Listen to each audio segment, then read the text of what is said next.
Hello അസ്സാമു അലൈക്കും welcome back. അപ്പോൾ ഇന്നത്തെ വീഡിയോ എനിക്ക് ഭയങ്കര സ്പെഷ്യൽ ആയിട്ടുള്ള ഒരു വ്ളോഗാണ്. 3 മിനിറ്റ് മാത്രമുള്ള ചെറിയൊരു വീഡിയോ ആണ്. അപ്പം നമുക്ക് വീഡിയോയിലോട്ട് പോകാം. അപ്പോൾ രാവിലെ നേരത്തെ തന്നെ എഴുന്നേറ്റിട്ടുണ്ടായിരുന്നു. എങ്ങനെയും പെട്ടെന്ന് എയർപോർട്ട് എത്തണം എന്നുള്ള ചിന്ത മാത്രമേ ഉള്ളൂ. അപ്പോൾ എൻ്റെ അനിയത്തിയും ഹസ്ബൻഡും കുഞ്ഞുമാണ് ഇന്ന് വരുന്നത്. അവരെ വിളിക്കാനായിട്ടാണ് ഞങ്ങൾ പോകുന്നത്. അപ്പോൾ കുഞ്ഞിപ്പോൾ ജനിച്ചിട്ട് 23 ദിവസമേ ആയിട്ടുള്ളൂ. ആദ്യമായിട്ട് അവർ കുഞ്ഞുമായിട്ട് നാട്ടിലോട്ട് വരുന്നത്.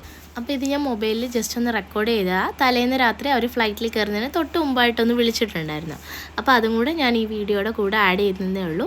അത് കഴിഞ്ഞ് ഞങ്ങളൊരു 9 മണിയൊക്കെ ആയി വീട്ടിൽ നിന്ന് ഇറങ്ങും. 11:30ക്കാണ് ഫ്ലൈറ്റ് ലാൻഡ് ചെയ്യുന്നതെന്ന് പറഞ്ഞു. അപ്പോൾ 9 മണിയൊക്കെ ആകുമ്പോൾ ഇറങ്ങിക്കഴിഞ്ഞാൽ കറക്റ്റ് ടൈമിൽ നമ്മളവിടെ എത്തുകയും ചെയ്യും. അങ്ങനെ ബ്രേക്ക്ഫാസ്റ്റൊക്കെ വഴിയിൽ നിന്ന് കഴിക്കാമെന്നുള്ള പ്ലാനിലൊക്കെയാണ് പോയത്. പക്ഷേ പിന്നെ നമ്മൾ ലേറ്റ് ആവുമെന്ന് പേടിച്ചിട്ട് പിന്നെ കഴിക്കാനായിട്ട് നിന്നില്ല. ജസ്റ്റ് എന്തോ സ്നാക്സൊക്കെ വാങ്ങിച്ച് വണ്ടി ഇരുന്ന് തന്നെയാണ് ഞങ്ങൾ കഴിച്ചത്.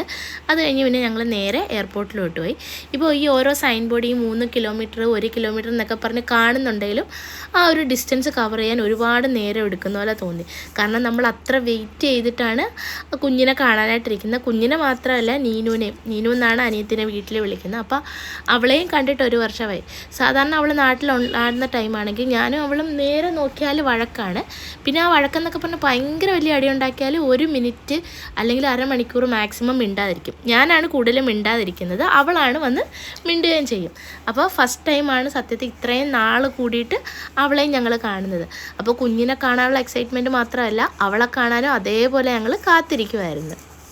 അപ്പോൾ അവർ പുറത്തോട്ട് ഇറങ്ങിക്കഴിഞ്ഞ് പിന്നെ ഞാൻ അധികം വീഡിയോ എടുത്തിട്ടില്ല. കാരണം കുറച്ച് ഇമോഷണലൊക്കെ ആവുമല്ലോ, കുറേ നാൾ കൂടിയിട്ട് കണ്ടതല്ലേ. അപ്പോൾ അതൊന്നും ഞാൻ വീഡിയോ എടുത്തിട്ടില്ല. അത് ഞങ്ങൾ 4 പെൺമക്കളാണ്. ഞാനാണ് മൂത്തയാൾ.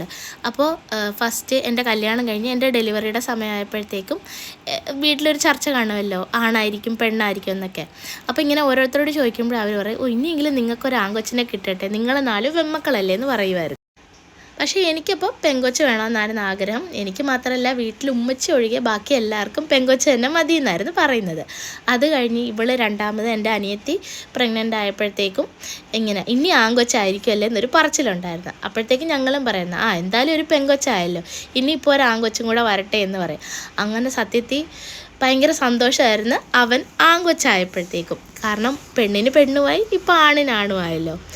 അപ്പോൾ ഞാൻ ജസ്റ്റ് അത് പറഞ്ഞതേ ഉള്ളൂ. ഈ പെൺമക്കൾ മാത്രമുള്ളവർക്ക് വേണമെങ്കിൽ, വീട്ടിലുള്ളവർക്ക് വേണമെങ്കിൽ റിലേറ്റ് ചെയ്യാനായിട്ട് പറ്റും. ഏറ്റവും കൂടുതൽ നമ്മൾ കേൾക്കുന്ന കാര്യമായിരിക്കും ഇനി ഒരു ആൺകൊച്ചിനെ കിട്ടട്ടെ എന്നുള്ള സംഭവം.